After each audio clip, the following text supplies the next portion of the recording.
वो शरीर और मन ऐसा अलग अलग नहीं, शरीर मन ऐसा इकट्ठा है, वो साइकोसोमेटिक है, उसमें हमारा शरीर और मन इकट्ठा है। शरीर का ही अत्यंत सूक्ष्म हिस्सा मन है और मन का ही अत्यंत स्थूल हिस्सा शरीर है। इसे यूं समझिए कि दोनों बिल्कुल अलग अलग चीजें नहीं हैं। इसलिए जो शरीर में घटित होगा उसके परिणाम मन में प्रतिध्वनित होते हैं, और जो मन में घटित होता है उसके परिणाम शरीर तक आ जाते हैं। अगर मन बीमार है शरीर ज्यादा देर स्वस्थ नहीं रहेगा, अगर शरीर बीमार है तो मन ज्यादा देर स्वस्थ नहीं रह सकेगा। ये खबरें एक दूसरे में सुनी और समझी जाती हैं। इसलिए जो लोग मन को स्वस्थ रखने का उपाय समझ लेते हैं वे शरीर के बाबत मुफ्त में बहुत सा स्वास्थ्य उपलब्ध कर लेते हैं, जिसके लिए वो कोई कमाते नहीं, जिसके लिए कोई प्रयास नहीं करते। शरीर और मन संयुक्त घटना है। शरीर पर जो होगा वो मन पर होगा।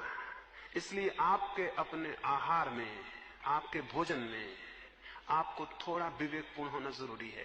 पहली बात, वो इतना ज्यादा ना हो कि शरीर उसके कारण आलस्य से भरता हो। आलस्य अशुद्धि है। वो ऐसा ना हो कि शरीर उत्तेजना से भरता हो। उत्तेजना अशुद्धि है, क्योंकि उत्तेजना ग्रंथियां पैदा करेगी। वो ऐसा ना हो कि शरीर क्षीण होता हो, क्योंकि क्षीणता कमजोरी है, और शक्ति अगर उत्पन्न ना होगी तो परमात्मा की तरफ विकास भी नहीं हो सकता। शक्ति पैदा हो लेकिन शक्ति उत्तेजक ना हो, ऐसा आहार होना चाहिए। शक्ति पैदा हो लेकिन वो इतनी ना हो कि शरीर उसके कारण आलस्य से भर जाए। अगर आपने जरूरत से ज्यादा भोजन किया है तो सारे शरीर की शक्ति उसको पचाने में लग जाती है, शरीर में आलस्य छा जाता है। शरीर में आलस्य छाने का और कोई मतलब नहीं है। सारी शक्ति पचाने में लगती है तो शरीर आलस्य से भर जाता है। आलस्य इस बात की सूचना है कि भोजन जरूरत से ज्यादा हो गया। भोजन के बाद आलस्य नहीं, स्फूर्ति आनी चाहिए। स्वाभाविक है, भूख लगी थी फिर भोजन किया तो स्फूर्ति आनी चाहिए, क्योंकि शक्ति उत्पन्न होने का स्रोत भीतर गया। लेकिन आपको तो आलस्य आता है। आलस्य इस बात का मतलब है कि आपने इतना भोजन कर लिया कि अब शरीर की सारी शक्ति उसको पचाएगी, तो शरीर अपने सारी शक्ति को खींच के पेट में ले जाएगा और सब तरफ से शक्ति क्षीण होने से आलस्य आ जाएगा। तो भोजन स्फूर्ति दे तब सम्यक है, भोजन उत्तेजना ना दे तब सम्यक है, भोजन मादकता ना दे तब सम्यक है। तो तीन बातें स्मरण रखें। भोजन सुस्ती ना दे तो वो शुद्ध है, भोजन उत्तेजना ना दे तो वो शुद्ध है, और भोजन मादकता ना दे तो वो शुद्ध है। ये मोटी बातें हैं और आपको इतना ना समझ में नहीं मानता है कि इनके विस्तार में चर्चा करने की जरूरत है। इनको आप समझेंगे और अपने ढंग से इनको व्यवस्थित करेंगे।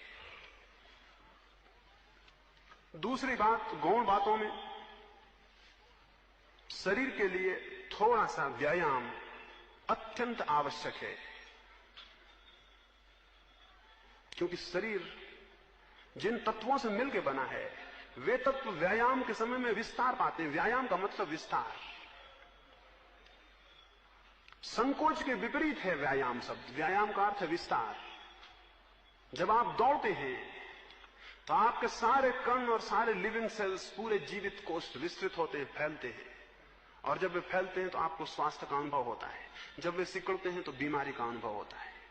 जब आपकी श्वास पूरी की पूरे प्राण के फेफड़ों को खोलती है और सारे कार्बन डाइऑक्साइड को बाहर फेंकती है तो आपकी खून की गति बढ़ती है, और खून की गति बढ़ती तो शरीर की सारी अशुद्धियां दूर होती हैं। इसलिए योग ने शरीर सोच को, शरीर की परिपूर्ण शुद्धि को बहुत अनिवार्य नियमों के अंतर्गत रखा। तो थोड़ा व्यायाम, अति विश्राम नुकसान करता है, अति व्यायाम भी नुकसान करता है। इसलिए अति व्यायाम को नहीं कह रहा हूं, अति व्यायाम नहीं, थोड़ा सम्यक व्यायाम कि जिससे आपको स्वास्थ्य का बोध हो, और अति विश्राम नहीं, थोड़ा विश्राम भी। जितना व्यायाम उतना विश्राम। इस सदी में व्यायाम भी नहीं है और विश्राम भी नहीं है। हम बहुत अजीब हालत में हैं। आप व्यायाम तो करते नहीं, आप विश्राम भी नहीं करते। जिसको आप विश्राम कहते हैं वो विश्राम नहीं है। आप पड़े हैं, करवटें बदल रहे हैं, वो विश्राम नहीं है। एक गहरी प्रगाढ़ निद्रा जिसमें कि सारा शरीर सो जाए और उसके सारे काम का जो भी बोझ और भार उस पर पड़ा है वो सब विलीन हो जाए। क्या आपने कभी ख्याल किया, अगर आप सुबह बहुत अस्वस्थ उठे हैं और तबीयत ताजी नहीं है तो आपका व्यवहार स्वस्थ नहीं होता। अगर आपको नींद अच्छी नहीं हुई और सुबह एक भिखारी आपसे भीख मांगने आया है, बहुत असंभव है कि आप उसे भीख दे सके। और अगर आप रात बहुत गहरी नींद सोए हैं और किसी ने हाथ बढ़ाए तो बहुत असंभव है कि आप अपने हाथ को देने से रोक सके। इसलिए भिखारी सुबह आपके घर मांगने आते हैं, शाम को नहीं आते, क्योंकि सुबह संभावना मिलने की है, शाम को कोई संभावना नहीं। ये बहुत मनोवैज्ञानिक है। भिखारी यूं नहीं सुबह आपके घर आ रहा है, शाम को नहीं आना है, शाम को कोई मतलब नहीं। शाम को आप इतने थके और शरीर इतना गलत हालत में होगा कि आप शायद ही किसी को कुछ दे सके, इसलिए वो सुबह आता है। अभी सूरज उग रहा है, आप नहाए होंगे, किसी ने घर में प्रार्थना की होगी, वो बाहर आके बैठा है, अभी इनकार करना बहुत मुश्किल होगा। शरीर को ठीक विश्राम मिले तो आपका व्यवहार बदलता है। इसलिए हमने आहार और विहार को संयुक्त माना है हमेशा से। जैसा आहार होगा, जैसा विहार होगा, अगर उन दोनों में सात्विकता होगी तो जीवन में बड़ी गति और बड़ा प्रवेश आंतरिक होना शुरू होता है। स्वास्थ्य की एक भूमिका बहुत जरूरी है और उसके लिए सम्यक आहार, सम्यक व्यायाम और सम्यक विश्राम, इनको आप बुनियादी हिस्से माने। हो सकता है यहां कुछ मित्र हों जो शारीरिक रूप से बहुत व्यायाम न कर सकते हों, न जा सकते हों, जंगल और पहाड़ न चढ़ सकते हों। उनके लिए मैं एक दूसरा प्रयोग कहता हूं। वे केवल 15 मिनट को सुबह उठ के स्नान करने के बाद एकांत कमरे में लेट जाएं, आंख बंद कर लें और कल्पना करें कि मैं पहाड़ियां चढ़ रहा हूं और दौड़ रहा हूं। सिर्फ कल्पना करें, कुछ ना करें। वृद्ध हैं, वे नहीं जा सकते हैं, या ऐसी जगह है कि वहां घूमने नहीं जा सकते हैं। एकांत कमरे में लेट जाएं, आंख बंद कर लें और कल्पना करें कि मैं जा रहा हूं, एक पहाड़ चढ़ रहा हूं और दौड़ रहा हूं। धूप तेज है और मैं भागा चला जा रहा हूं, मेरी श्वास जोर से बढ़ रही और आप हैरान होंगे, आपकी श्वास बढ़ने लगेगी और आपकी इमेजिनेशन, आपकी कल्पना जितनी प्रगाढ़ होती जाएगी, आप 15 मिनट में पाएंगे कि जो घूमने का फायदा था वो मिल गया है। आप 15 मिनट बाद बिल्कुल ताजे व्यायाम करके उठाएंगे। जरूरी नहीं है कि आप व्यायाम करने जाएं, शरीर के अणुओं को पता चलना चाहिए कि व्यायाम हो रहा है तो वे तैयार हो जाते हैं। यानी वे उसी स्थिति में आ जाते हैं जिस स्थिति में वस्तुतः आप चले होते तब आते हैं। वे उसी स्थिति में आ जाते हैं। क्या आपने कभी ख्याल नहीं किया स्वप्न में घबरा गए हो तो उठने के बाद भी हृदय कपता रहता है? क्यों? स्वप्न की घबराहट तो बड़ी झूठी थी, लेकिन हृदय क्यों कप रहा है? जागने पे भी क्यों कप रहा है? हृदय तो कब गया। हृदय को बिल्कुल पता नहीं है कि ये स्वप्न में घटना घटी कि सच में घटना घटी। हृदय को तो पता है कि घटना घटी, बस।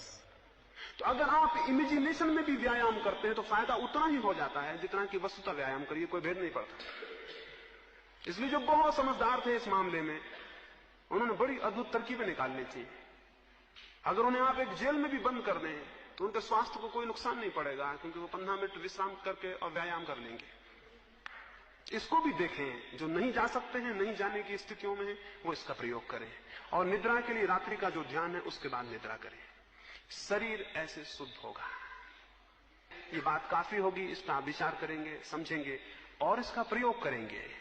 क्योंकि मैं जो कुछ कह रहा हूं वो सब प्रयोग करने की बात है। प्रयोग करेंगे तो ही उसका अर्थ खुलेगा, अन्यथा मेरी बातचीत उसका कोई अर्थ नहीं खुलता।